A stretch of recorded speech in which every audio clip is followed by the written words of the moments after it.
Hey folks, let me take you on a wild ride through the whole story of my life and the crazy turn it took. They say I cook the tastiest chicken around these parts. It's spicy, juicy, and packed with herbs that tickle your taste buds in the best way. Flavors that stick with you long after you're done eating. From the first bite, people got hooked. They'd travel miles, pleading for just one more piece. But how could one lady's chicken be so downright heavenly? Was it just skill? Or was there something spooky simmering underneath? Stick around, and I'll spill the beans about my tale as Madame Sukbon. My name's Isabella Okoy, and I was the only kid my folks had before they got taken in an awful car crash. All I had left was a heavy heart full of sadness. My uncles and aunts, mean as can be and greedy to boot, kicked me out of our family house. No money, no roof over my head, no kindness whatsoever. I wandered from one little village to the next, scrubbing floors, washing clothes,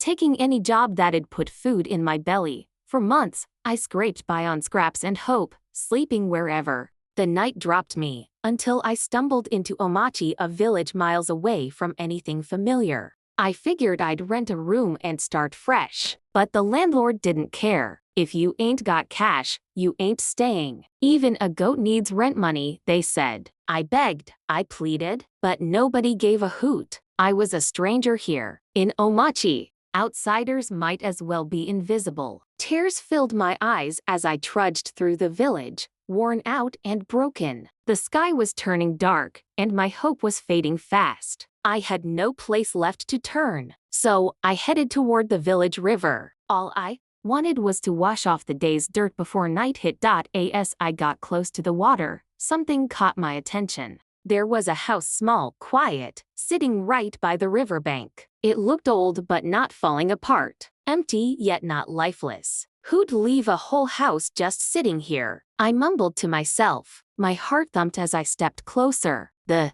door swung open easy as pie. Inside, it was dusty but livable. A table, a bed, a little kitchen nook. My lips trembled. "Thank you, God," I said, my voice shaking. "Maybe this is my fresh start." That night, I swept and scrubbed every inch of that place. I lit a small lamp from my travel bag and curled up on the skinny bed. For the first time in months, I slept easy, until midnight rolled around. A chilly wind blew through the house, even though the windows were closed tight. The lamp's flame flickered hard and then went out. Child, my eyes popped open. Standing by the bed was a figure, glowing, radiant, and downright scary. A woman, tall and otherworldly, her skin shining like water under the moon. Her voice boomed from all around. "I am Ma, the river goddess of Omachi. I've seen your pain, your rejection, your tears." I froze, my breath stuck in my chest. Who are you? What do you want from me?" I stammered. "I want to bless you, child. I want to give you wealth, fame,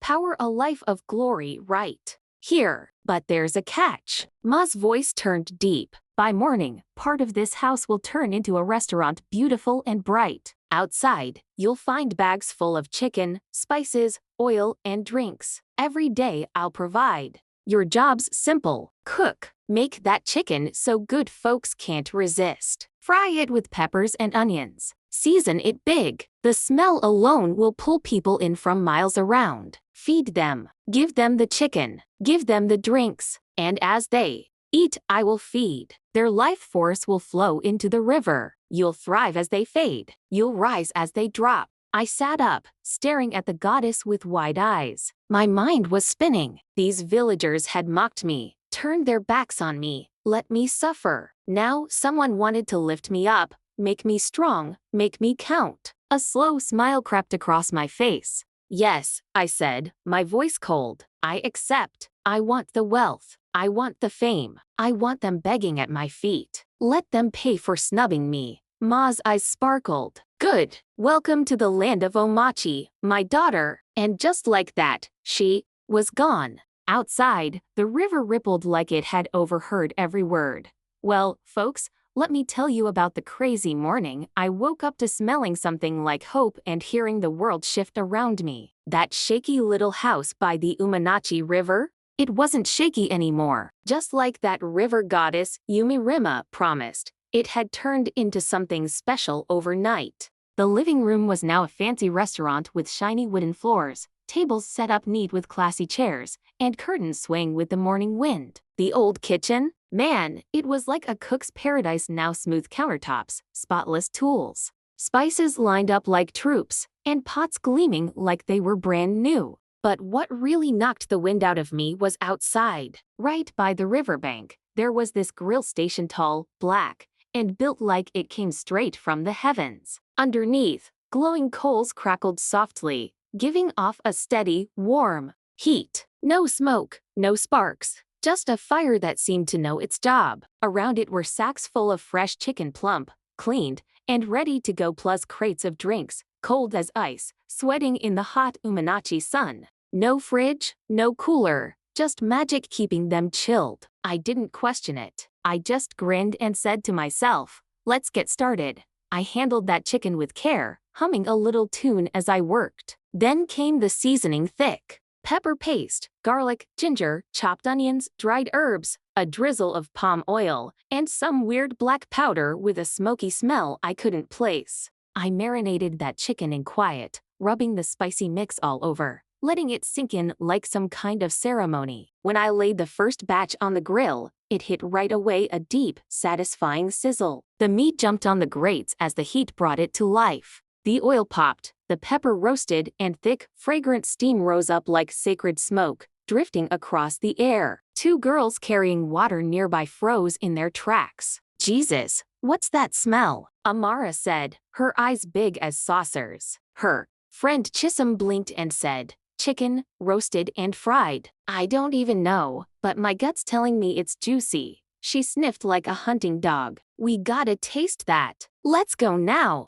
They dropped their bucket and followed the scent straight to my riverside spot. Inside, I greeted them with a big smile. Come on in, darlings. You're right on time. I set 2 plates in front of them: golden brown fried chicken, shiny, with oil dripping with sauce, topped with grilled onions and a sprinkle of green pepper flakes. On the side, I added cold fruit drinks that tingled before you even sipped. The girls took a bite and nearly lost it. This is insane, Amara said, her eyes rolling back. Oh man, this hits deep. I can't even talk, Chisholm mumbled, licking pepper off her fingers like it was honey. Word spread quicker than the Omachi wind. By afternoon, my restaurant was packed. By evening, it was overflowing. Folks from all over the village and even nearby towns showed up, lured by the smell of my chicken and the tale of the girl cooking by the river. I charged more than anyone else, but nobody batted an eye. They paid, they gobbled it down,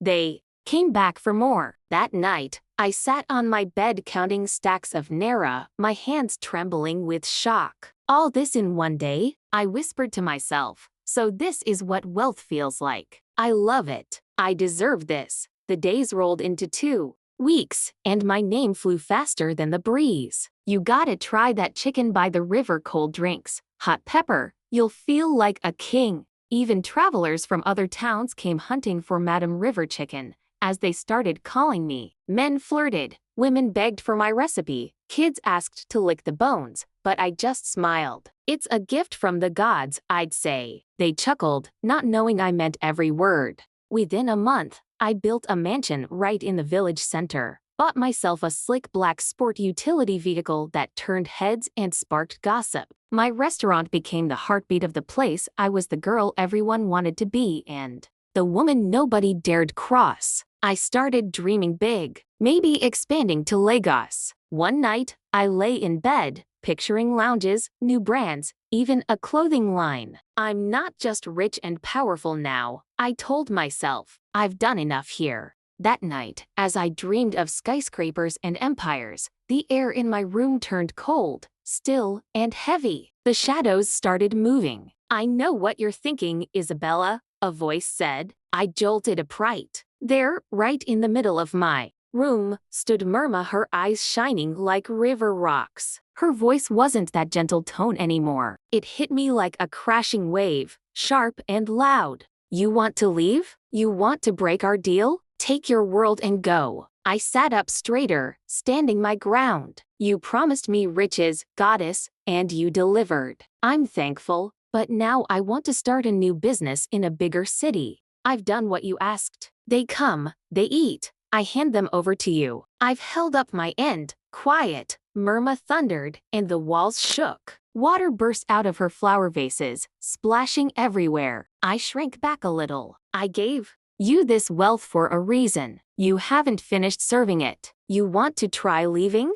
Do it, and you won't walk out alive. My heart started pounding hard. But I've served the chicken. They love it. I've brought them in. You can do whatever you want with them. I kept my promise. No, Isabella, she said, her voice firm. That was just the start. There's more work ahead. I'll make your riches grow even bigger. But when the time is right, you'll do my final task. Only then can you go. My heart dropped like a stone. She stepped closer, her presence digging into my soul. Until then, stay put. You don't have a choice. And with that, she vanished, leaving nothing but silence and the faint smell of pepper hanging in the air. That goddess had given me power, and I wasn't about to risk her anger. So, I stuck to my lane chicken and drinks. No rice, no stews, just grilled chicken that made grown men groan out loud. Word spread like a wildfire across Omachi and beyond. Folks from nearby villages trekked miles. Some rode bikes, others came in fancy black sport utility vehicles that looked out of place on those dusty roads, all for a taste of my chicken. I set up a shiny iron grill station outside the restaurant. The chicken, marinated in my secret mix, sizzled with a sound that could wake the dead. Every piece carried the goddess's touch: crisp skin, tender meat, and a flavor so rich it felt like it came from my ancestors. The line started forming as early as 5 o'clock in the morning. Men, women, children, even elderly ladies with walkers, queued up with bowls and coolers. Nobody complained about the wait. I took my time, arranging the chicken just so, wiping my hands slow, humming a soft tune while the aroma teased my customers. But nobody grumbled, nobody cursed. They were under some kind of spell, and they knew it. Every morning without fail, a sack of freshly plucked chicken waited at my door. Crates of cold drinks, Malta, Fanta, soft beer, and that mysterious dark cooler appeared like gifts from the spirit world. I never asked where it came from. I just went inside, lit the coals, and got to work. Soon, the streets nicknamed me Madame Sukbon because after the meat was gone, people sucked the bones dry. Some even cracked them open to lick the marrow. Nobody left a crumb behind. Those bones looked offended if you tried to toss them. Madame Sukbon, give me 5. One man yelled, waving his wallet. I won't take any home for my wife. I laughed, wiping sweat from my brow. Oh, she'll fight you if you don't bring extra. Make it 6. What started as a village mystery turned into a national craze. People swore my chicken cured headaches, joint pain, infertility, poverty, even broken hearts. One guy claimed he landed a bank job after licking the pepper off the skin. A local woman said her epileptic son stopped having seizures after drinking my chilled juice. Doctors, bankers, oil tycoons, Nollywood actors, even a minister showed up in a helicopter, begging for 50 chickens and crates of cold drinks on his knees. They didn't get it, they just knew something bigger was pulling them in. And me? I was rich now, richer than I ever dreamed. My laughter grew louder, my clothes got brighter, my hips filled out, and somewhere in the dark corners of my dreams, the goddess was watching, smiling. Things rolled smooth for Madame Sukbon. Money flowed like palm wine at a village party. My cheeks got fuller, my dresses cost more, and I walked like I owned the earth itself. People lined up day and night for that legendary chicken. Some called the meat sacred, others said it was addictive. Even though the village started feeling a strange shadow, nobody stopped eating. Then one day, people began to disappear. First, a young boy vanished, last seen grabbing water by the river. Then 2 fishermen never came back from their trip. A woman doing laundry disappeared, and a couple's romantic stroll ended with one gone. One missing turned into 10, then 15, then 20. Whispers started floating around, something's off. It's the river, they said. But my chicken? People couldn't resist it. Even with fear gnawing at their hearts, the villagers kept coming back to eat. It was like they had no control. That smell, That taste, it went beyond choosing. They weren't just customers anymore. They were like folks bowing at an altar. Eventually, word hit the palace. The king of Omachi called a big meeting with the council of elders. He wore his red judgment cap that day, his face serious, his voice tight with worry. Our people are vanishing, he started. This ain't just gossip anymore. It's a fight. We gotta move quick, or this village will be nothing but tales told at gravesides. The elders, who used to sit tall and stubborn, now looked small and shaky like dried-up leaves. They decided to call in the best native doctors from nearby villages. But one by one, those babalawos showed up and left. Each one said the same spooky truth: the river goddess of Uminachi has woken up. She's mad, she's strong, she's feeding, and she wants to wipe out every soul in this place. I ain't powerful enough to stop her, they'd say. You need another doctor. Worse yet, something was making her grow stronger. She's gotten real powerful over the months, like someone's been fueling her. One doctor shook his head. If you'd brought this up sooner, we might have fixed it. But now she's too strong to beat. The king didn't sleep for days. His eyes sank deep. His beard went uncombed. That throne started feeling like a burden. He called the elders back, desperate for a solution. That's when elder culture stood up slow, his voice steady. My king, there's a man of God, a powerful pastor. I heard he healed the blind, drove out spirits in Oka, and brought a boy back to life with just a song. He's 3 villages over. Maybe it's time we try a different kind of power. With no other moves left, the king agreed. He sent 2 trusted elders to fetch the pastor. But deep in the dark river, Miramar the goddess was watching. Her voice boomed through the water like thunder. No, this cannot happen. Around her, the missing villagers floated no longer human. Their eyes glowed blue. Their skin shimmered and stretched, transformed. They'd become mermaids and mermen, servants of the river, lost forever. The goddess turned to her daughter, the beautiful and fierce Alama, princess of the river. There's trouble, my child. A man of God is coming. We must act now. What shall we do, mother? Alama asked. Leave it to me, Murma said. That night, while I was sleeping wrapped in silk, dreaming of a fancy mansion in Lagos, Murma showed up again. Her voice roared through the walls like a storm. You've served me well, Isabella. I jolted upright. What do you want me to do, great goddess?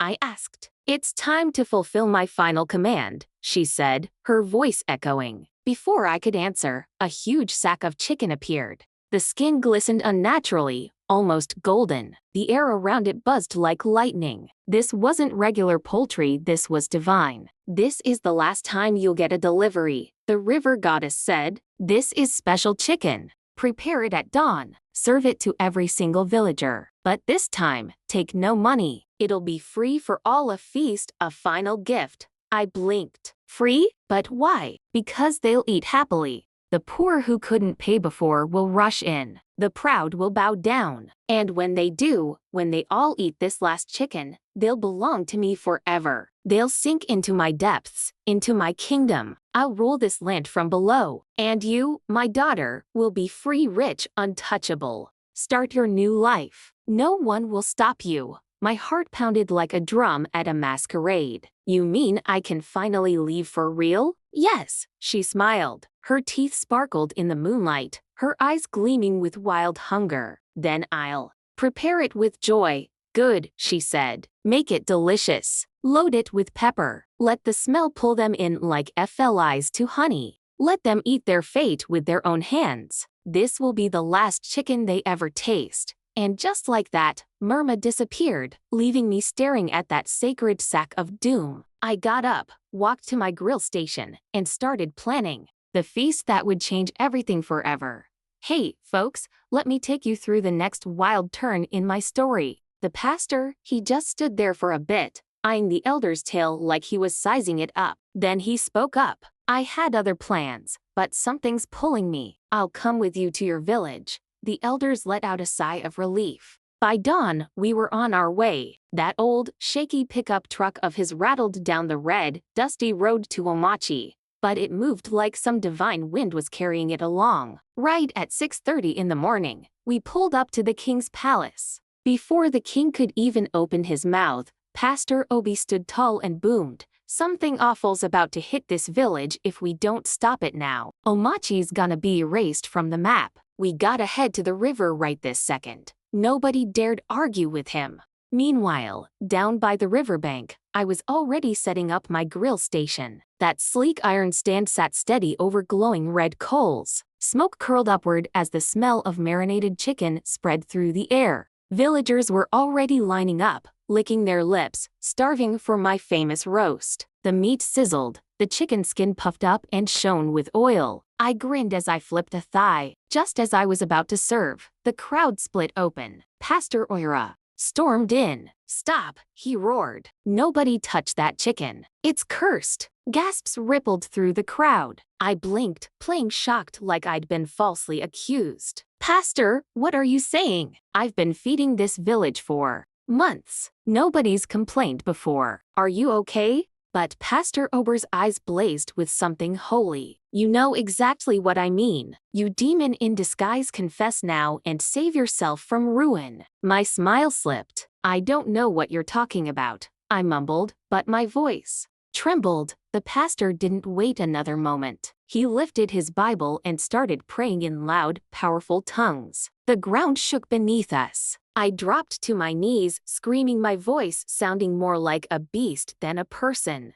"It's burning! Oh God, the fire, stop it! Please make it stop! I'll confess! I'll confess!" The crowd went dead quiet. Wincing in pain, I spilled it all, how I came to Omachi from the river, how the river goddess sent me to trick them, to make them eat cursed food to weaken the land for her takeover. I told them how the chicken was blessed at a water altar before I grilled it. The villagers stumbled back. Some puked. One old man fainted right there. Then the sky turned dark. A thick fog rolled in from the river. Suddenly, the river goddess appeared, majestic yet terrifying, her tail gleaming, her skin glowing like wet obsidian. Behind her stood the river princess and a bunch of mermaids, their eyes flickering like fading lanterns. "You powerless mortal, leave this place or drown in your own anger." Pastor Obira didn't blink. "No power beats the Lord I serve, not here, not anywhere." The goddess laughed, a cruel, bone-chilling sound that echoed through the trees. "You dare challenge me in my own turf?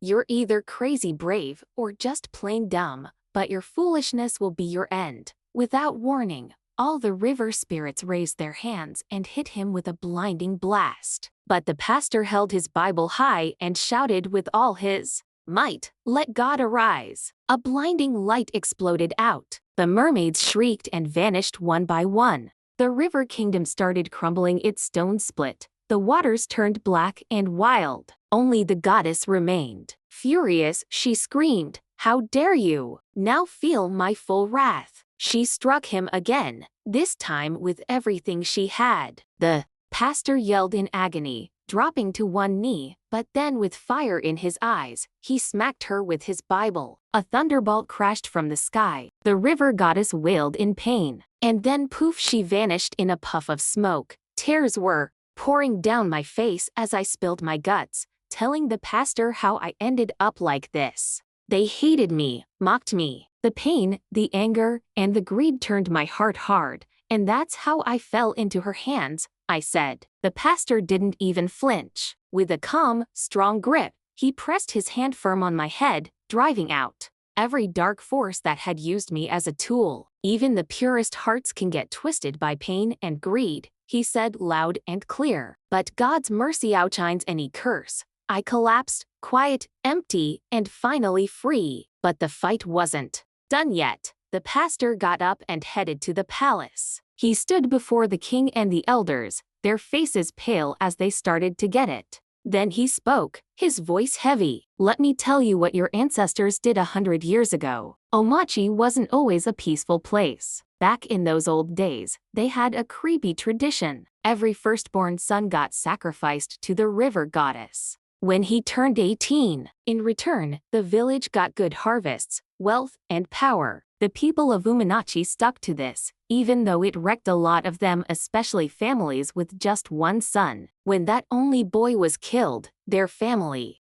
line died out. So, men scrambled to marry as many wives as they could, hoping for lots of sons, offering only the firstborn as a gift to the river. Every year on a special day, those boys would wrap black cloths around their waists and line up by the riverside. One by one, they were handed over, tears in their eyes but chains on their spirits. The village priestess prepared them for the sacrifice. The mothers cried their hearts out. What could they do? They couldn't defy the great river goddess. The priestess chanted, and one by one, they stepped into the river. The water opened up like a mouth and swallowed them whole. But peace built on blood was never real peace. Families got torn apart. Bloodlines got cut off. Then one day, a missionary pastor showed up in Omachi, sent by his senior pastor to spread salvation. But what he found was pure darkness. The Holy Spirit moved him, and he started preaching against those sacrifices. Slowly, broken families joined him. The grip of fear started to break. They prayed, they fasted,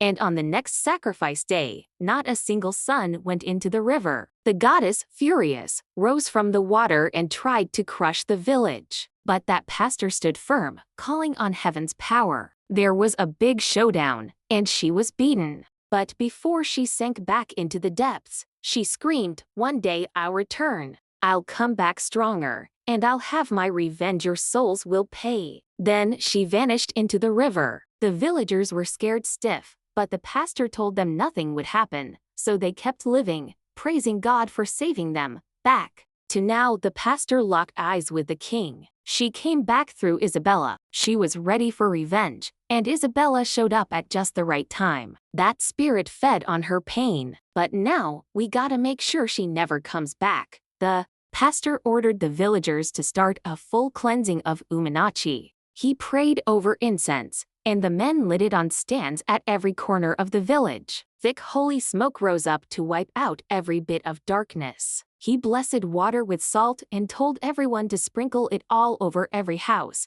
every farm, every inch of the place. They had to walk with open hearts to keep the river goddess away for good. The women sprinkled that salted holy water by the riverside, in the fields, in every home. The king thanked the pastor, and together, in unity and faith, they cleansed their land. Peace settled in. The air felt lighter. The river stayed calm. As for me, before the villagers could lay eyes on me again, I grabbed what I could carry and slipped out of Omachi. Nobody ever saw me again. Here's the takeaway, folks. Greed and pain can fling open doors to destruction, but turning back, sticking together, and having faith can slam them shut for good. We should never build success on the blood of the innocent, and we can't let the scars of our past turn into weapons for evil. Every soul deserves love. Every tradition needs a hard look, and no curse can hold up where light shines. Thanks so much, you amazing viewers, for sticking with me. Your time, your love, your comments, they mean everything to me. If you found out your favorite food spot,